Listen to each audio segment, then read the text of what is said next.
Assalamualaikum warahmatullahi wabarakatuh. Perkenalkan, nama saya Nilawati, CGP Angkatan 9, Kabupaten Lampung Utara. Saya berasal dari SMP 2 Hulu Sungai. Pada hari ini saya akan melakukan coaching pra-observasi dengan rekan saya, Ibu Puspita, guru IPA dari SMP 2 Hulu Sungai. Silakan Bu Puspita, perkenalkan diri. Baik, terima kasih. Assalamualaikum warahmatullahi wabarakatuh. Nama saya Puspita Agustina, Sarjana Pendidikan. Saya guru IPA di SMP Negeri 2 Hulu Sungai, Kecamatan Hulu Sungai, Kabupaten Lampung Utara, Provinsi Lampung. Oke, baik Bu Puspita. Apa kabarnya Bu Puspita? Bu Puspita, apa kabarnya? Alhamdulillah baik, Bu. Bu Puspita, terima kasih atas waktunya sudah bersedia untuk berbincang-bincang dengan saya pada kegiatan coaching supervisi mengenai pra-observasi dan nanti dilanjut dengan observasi serta pasca observasi. Bu Puspita, tujuan saya mengenai supervisi ini untuk mengetahui dan mengevaluasi proses pembelajaran di kelas, dan kita melakukan percakapan pra-observasi ini sebagai persiapan awal sebelum melakukan pembelajaran agar lebih siap dan percaya diri dalam pembelajaran hingga dapat memberikan yang terbaik kepada peserta didik. Bu Puspita, hari ini ada beberapa pertanyaan yang ingin saya ajukan kepada Bu Puspita mengenai kegiatan pra-observasi. Yang pertama yang ingin saya tanyakan dengan Bu Puspita mengenai tujuan pembelajaran yang akan Ibu sampaikan kepada siswa. Baik, pada observasi nanti saya akan menyampaikan materi tentang sistem pernapasan pada manusia. Adapun tujuan daripada pembelajaran tersebut, yang pertama adalah siswa mampu untuk menyebutkan organ apa saja ya pada sistem pernapasan manusia. Kemudian yang kedua, siswa mampu untuk menjelaskan fungsi organ pada sistem pernapasan manusia. Dan yang ketiga, siswa mampu untuk menjelaskan mekanisme pernapasan pada manusia. Oke, baik. Jadi ada 3 tujuan yang akan disampaikan ya, Bu. Terima kasih. Kemudian yang berikutnya, bagaimana area pengembangan yang ingin Ibu capai? Maksudnya atau apa area yang akan Ibu observasi dari pembelajaran tersebut? Yang akan saya observasi pada pembelajaran tersebut yaitu capaiannya adalah pengetahuan dan keterampilan. Pengetahuan dan keterampilan, baik Bu. Jadi area pengembangannya mengenai keterampilan dan pengetahuan. Yang berikutnya, bagaimana dengan rancangan pembelajaran yang akan Ibu terapkan di kelas, baik mengenai metode, kemudian media, serta strategi pembelajaran yang akan disampaikan. Baik. Pada pembelajaran ini saya menggunakan model pembelajaran PBL atau Problem Based Learning. Adapun metode yang saya gunakan pada pembelajaran ini yaitu model pembelajarannya menggunakan PBL atau Problem Based Learning, sedangkan metode yang digunakan adalah diskusi. Kemudian strateginya gimana, Bu? Untuk strategi pembelajaran yang saya gunakan, yang pertama membuka pembelajaran, kemudian mengecek kesiapan siswa, memberikan pertanyaan tematik yang berkaitan dengan materi yang akan disampaikan. Baik, jadi strategi yang akan Ibu lakukan, metode yang akan Ibu gunakan yaitu PBL, kemudian model medianya. Tadi apa Bu medianya tadi? Media pembelajarannya saya menggunakan laptop, LCD, kemudian link video, dan LKPD. Oke, media yang akan digunakan ada laptop, ada video pembelajaran, kemudian strateginya menggunakan tadi kesiapan siswa, dan yang paling utama berdiferensiasi. Iya. Oke. Baik, Bu Puspita, selanjutnya kira-kira kapan Ibu akan menerapkan pembelajaran tersebut. Hari apa, kemudian jam keberapa, di kelas berapa? Baik, pembelajaran terkait observasi ini akan saya terapkan pada kelas 8A pada hari Sabtu, jam pelajaran ketiga dan keempat. Baik, Bu, mungkin kita akan berjumpa pada saat observasi. Saya akan datang ke kelas Ibu pada jam dan waktu serta hari yang telah Ibu sebutkan tersebut. Kemudian, baik Bu, di akhir pertemuan atau percakapan kita pada hari ini, kira-kira apa yang Ibu dapatkan dari percakapan kita mengenai pra-observasi ini? Baik, pada percakapan yang sudah kami lakukan bersama Nila tadi, beberapa hal yang saya dapatkan, yang diantaranya yang pertama tentang kesiapan dalam memulai pembelajaran, kemudian metode, model, serta media yang akan digunakan dalam pembelajaran itu harus benar-benar siap. Oke, baik. Terima kasih Bu Puspita. Baiklah, Ibu, terima kasih atas waktunya dan terima kasih atas kesediaan Ibu dalam kegiatan pra-observasi ini. Saya akhiri perjumpaan kita pada hari ini dengan ucapan wassalamualaikum warahmatullahi wabarakatuh. Waalaikumsalam warahmatullahi wabarakatuh. Oke, kita mulai ya. Assalamualaikum warahmatullahi wabarakatuh. Waalaikumsalam warahmatullahi wabarakatuh. Baik anak-anak, kita hari ini sebelum memulai pelajaran ya, mari kita berdoa terlebih dahulu sesuai dengan agama dan kepercayaannya masing-masing. Berdoa dimulai. Berdoa selesai. Sebelum memulai pelajaran, apa kabar kalian hari ini? Baik. Ya, siap untuk belajar hari ini? Siap. Dalam keadaan sehat semua? Alhamdulillah sehat. Hari ini siapa yang tidak hadir? Eka. Kemana Eka? Sakit mata katanya Bu. Sakit mata. Jadi nggak bisa masuk hari ini. Ini Bu. Kenapa Eka? Katanya kakinya sakit. Kakinya sakit. Sakit apa? Nggak tahu. Pasti itu kakinya Sleo. Berdoa.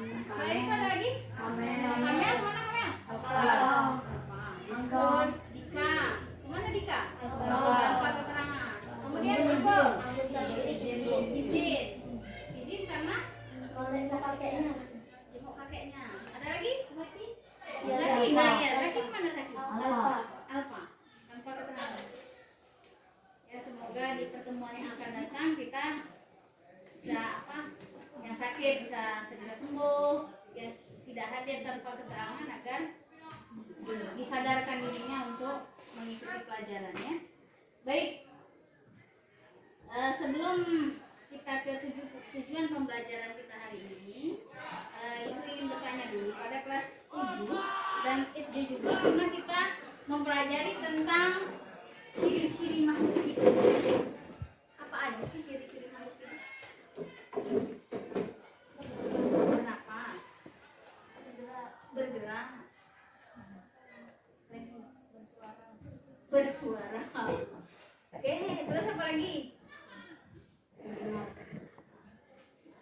Oke, apa lagi selain itu? Sebelum ke ciri-cirinya, ada berapa sih jenis makhluk hidup? 1, manusia. 2, hewan. 3, tumbuhan. Jadi ada 3 jenis makhluk hidup: manusia, hewan, dan tumbuhan. Kenapa mereka bertiga ini, ya 3 jenis ini dikatakan makhluk hidup? Karena dia memiliki satu ciri-ciri yang sama. Di antaranya 1, bernafas. 2, bergerak. 3, kamu dari kecil, dari bayi 0 bulan, kemudian 1 tahun, kemudian 5 tahun, 10 tahun, Pertumbuhan. tumbuh. Terus kamu melakukan, sudah dewasa, kamu antara laki-laki dan perempuan menikah untuk apa? Untuk menghasilkan suatu keturunan atau berkembang. Iya. Nah, tadi kamu menyebut salah satu ciri daripada makhluk hidup adalah bernapas. Ya. Jadi pada pertemuan hari ini, ya, kita akan mempelajari tentang pernapasan. Ya, pernapasan pada siapa? Pada makhluk hidup yang manusia. Ya. Jadi makhluk hidup jenis manusia. Apa tujuan pembelajaran kita hari ini? Yang pertama tujuannya, ya, setelah mempelajari tentang sistem pernapasan manusia, yang pertama tujuannya kamu mampu untuk menyebutkan organ-organ pada sistem pernapasan. Ya. Kemudian yang kedua, kamu bisa menjelaskan fungsi daripada organ-organ tersebut. Ya, organ-organ tersebut siapa organ-organ pernapasan itu? Dan yang ketiga, kamu bisa menjelaskan bagaimana mekanisme pernapasan pada manusia. Itu yang kita harapkan di dalam proses pembelajaran kita hari ini. Apakah bisa dipahami? Bisa? Jadi itu tujuan kita hari ini. Apa tadi? Yang pertama, kamu mampu setelah mempelajari ini kamu mampu menjelaskan organ-organ pada sistem pernapasan. Yang kedua, kamu bisa menjelaskan fungsi daripada organ-organ tersebut. Dan yang ketiga, kamu bisa apa? Menjelaskan mekanisme pernapasan pada manusia. Oke? Jadi untuk memahami tersebut, kita sudah dibagi untuk beberapa kelompok, ya. Jadi sudah dibagi kelompoknya, dan ibu akan membagikan LKS. Ini nanti dikerjakan secara berkelompok. Oke, ditaruh di tengah saja. Berapa kelompok tadi? 4. 1, 2, 3, 4 ya. Oke? Oke?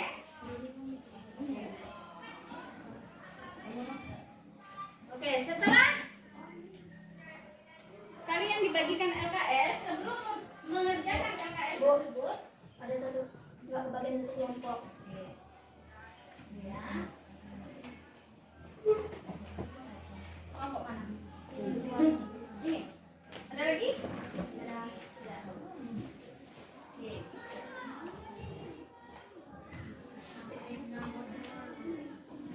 Sudah pegang LKS semua?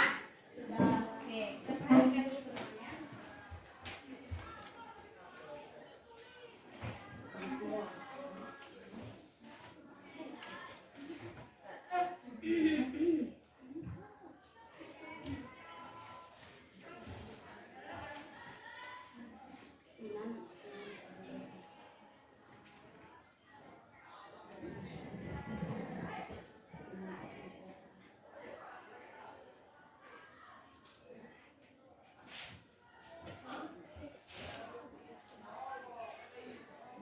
Oke, silakan kamu perhatikan dulu ke proyektor depan ini ya, kiri ya.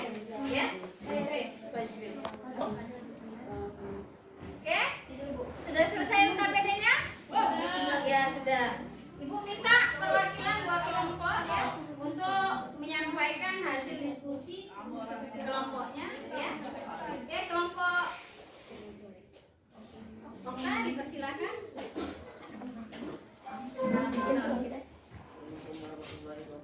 Waalaikumsalam warahmatullahi wabarakatuh. Saya Saya dari kelompok 1 akan menyampaikan hasil diskusi kami. Rangkaian saluran yang menghubungkan laring dan hiatus alveolus berfungsi sebagai tempat pertukaran gas. oke. Bronchus merupakan cabang dapat bronchus yang berdiri pada saluran alveolus. Oke. Bronchus merupakan percabangan dari trakea. Laring terdapat pita suara yang berfungsi untuk memberi warna suara pada manusia. Oke. Itu jawaban dari kelompok Satu. Okta atau kelompok 1. Bagaimana? Ada tanggapan? Ada di sini deh. Ini kan belum tulis. Tidak ada? Tidak. Cukup untuk Okta? Cukup. Oke, kita kasih plus tepuk tangan untuk kelompok 1. Terima kasih Okta. Silakan duduk kembali kepada Okta. Berikutnya, silakan kelompok berapa tadi? Kelompok 2. Siapa yang mewakili? Suci ya. Pada Suci persilakan. Siapa yang mewakili? Masih kedengaran kedengaran. Silakan Suci. Assalamualaikum warahmatullahi wabarakatuh. Waalaikumsalam warahmatullahi wabarakatuh. Perkenalkan, nama saya Suci Lucia dari kelas 8C. Kelompok Dari kelompok 2, mewakili kelompok 2.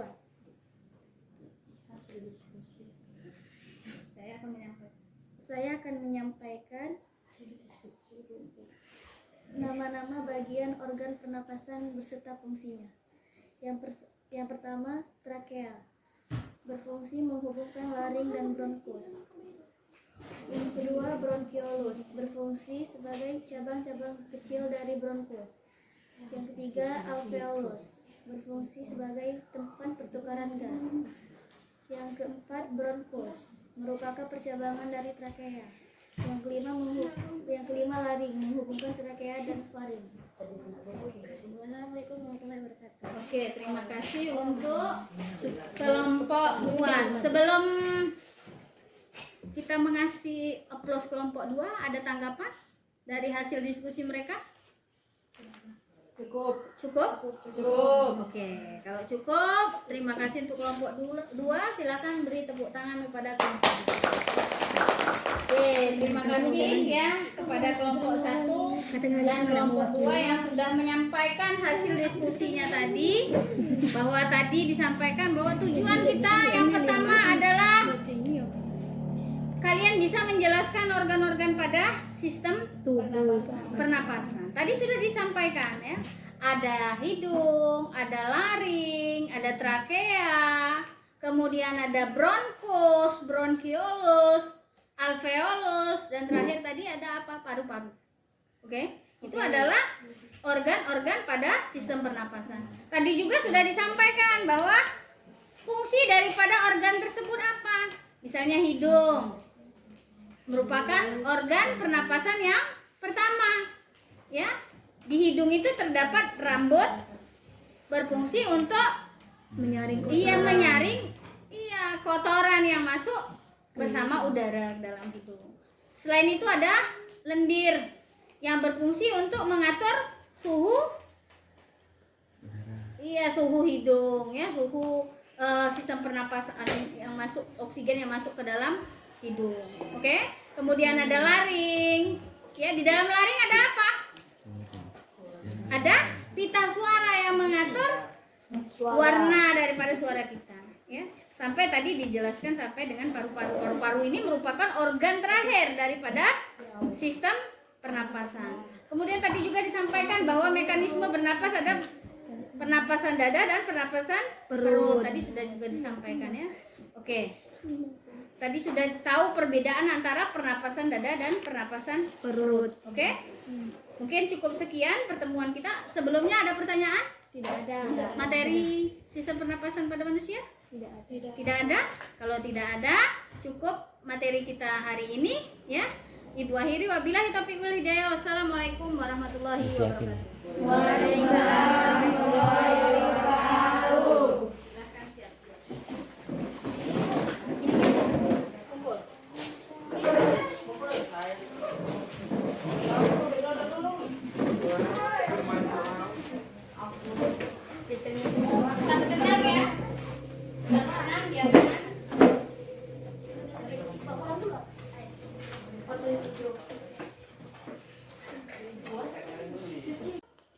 Assalamualaikum warahmatullahi wabarakatuh. Jumpa lagi dengan saya Nilawati, CGP Angkatan 9 Kabupaten Lampung Utara. Saya dari SMP Negeri 2 Hulu Sungkai Kabupaten Lampung Utara. Kali ini saya akan melaksanakan coaching supervisi pada tahap pasca observasi bersama rekan saya Ibu Puspita dan pengajar praktik saya Bapak Alin Padilla.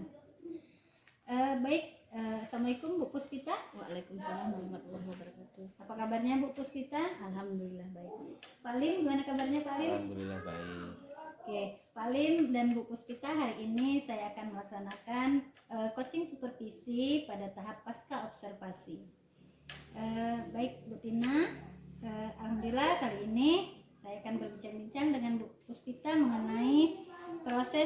observasi yang telah Ibu lakukan di kelas dengan tujuan mengevaluasi sejauh mana proses yang telah Ibu lakukan.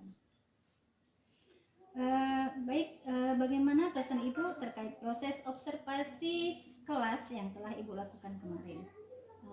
Setelah melakukan observasi di dalam kelas, perasaan saya sangat bangga dan bahagia karena banyak pengetahuan baru yang saya dapatkan di sana. Baik, menambah wawasan ya Bu? Tentu saja menambah wawasan. Kemudian menurut Ibu apakah area pengembangan yang telah Ibu lakukan telah tercapai? Sebagian besar sudah tercapai Bu, mulai dari pengembangan pengetahuan sampai dengan keterampilan anak sudah mulai berkembang. Oke, baik, sudah mulai tersampaikan ya Bu area pengembangannya. Kemudian apakah ada kekurangan serta kendala dalam menerapkan area pengembangan yang Ibu lakukan tersebut? Secara garis besar untuk kekurangan itu hanya sedikit, mungkin anak-anak kurang terbiasa Bu dengan pembelajaran yang saya sampaikan. Oke, mengenai keterampilannya gimana Bu? Keterampilannya dari pada saat pembelajaran anak-anak sudah mulai aktif, apalagi setelah diberikan tugas dalam bentuk LKS dan mereka mengamati gambar-gambar yang saya hadirkan. Oke, kalau kita evaluasi lagi, kira-kira kendala itu kenapa bisa terjadi? Kendala itu bisa terjadi mungkin karena ada yang sebagian siswa yang kurang fokus, masih main-main, dan itu tadi ya kurang, ya, maksudnya itu tadi diantaranya yaitu kurang fokus. Oke, kurang fokusnya siswa karena mungkin terlalu banyak bermain-main Bermain ya, di Bu, kelas. bercanda ya. Oke. Baik, apa rencana Ibu ke depan mengenai pembelajaran yang Ibu lakukan?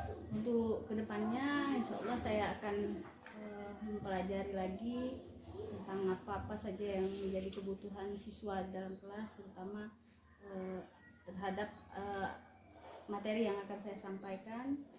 Jadi apa-apa yang menjadi yang dibutuhkan anak pada saat saya menyampaikan pembelajaran di kelas. Baik, kira-kira kapan Ibu akan merealisasikan rancangan Ibu tersebut? Maksudnya perbaikan yang akan Ibu lakukan? Insya Allah ini pada hari ini tanggal 18 Maret 2024 ini sedang dilakukan ujian tengah semester Bu. Oke. Nanti setelah ujian tengah semester kita belajar aktif kembali, pada saat itu saya akan menerapkan. Baik, baik Bu, terima kasih atas bincang-bincang kita hari ini. Saya tunggu perkembangan dan rancangan-rancangan Ibu selanjutnya. Pak Alim, silahkan umpan balik untuk kami berdua. Terima kasih. Ibu Nilawati sudah melakukan observasi praktik coaching ya. Yang perlu apa yang dilakukan sudah bagus, cuman yang pertama yang harus diperbaiki itu adalah tentang tujuan. Penyampaian tujuannya itu harus ditanyakan dengan jelas. Iya, Pak. Masih belum disampaikan. Kalau udah identifikasi, sudah mulai identifikasi, mungkin lebih banyak identifikasinya, pertanyaan-pertanyaan yang menanyakan identifikasi masalahnya. Kemudian rencana aksi sudah dilakukan tadi, sudah ditanyakan, kemudian tanggung jawab juga sudah dilakukan. Jadi begitu cukup. Terima kasih. Baik, demikian coaching saya pada hari ini. Terima kasih kepada Pak Alim sebagai pengajar praktik saya, kemudian kepada Bu Puspita sebagai coach saya pada kegiatan supervisi ini. Terima kasih atas perhatiannya. Saya ucapkan wassalamualaikum warahmatullahi wabarakatuh.